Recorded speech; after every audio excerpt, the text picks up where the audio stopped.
नमस्कार, मी अमोल जोशी. आपला महाराष्ट्रामध्ये आपलं स्वागत. विधिमंडळाच्या पावसाळी अधिवेशनाचा आजचा दिवस गाजला तो विदर्भातल्या अतिवृष्टीच्या मुद्द्यावरून.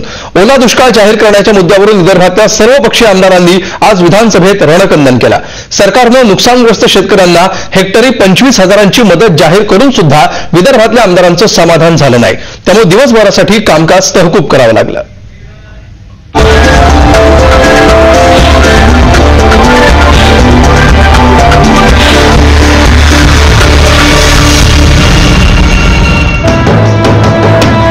विदर्भात अतिवृष्टीनं हाहाकार उडाला. अतिवृष्टीमुळे विदर्भात आतापर्यंत 49 जणांचे बळी घेतलेत, तर 48,000 हेक्टर शेतीचं नुकसान झालंय. याबाबत विधानसभेत लक्षवेधी सूचना उपस्थित करण्यात आली होती.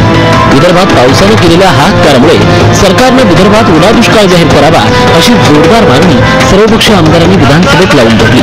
या मागणीसाठी आमदारांनी केलेल्या घोषणाबाजीमुळे विधानसभेचं कामकाज दिवसभरात 4 वेळा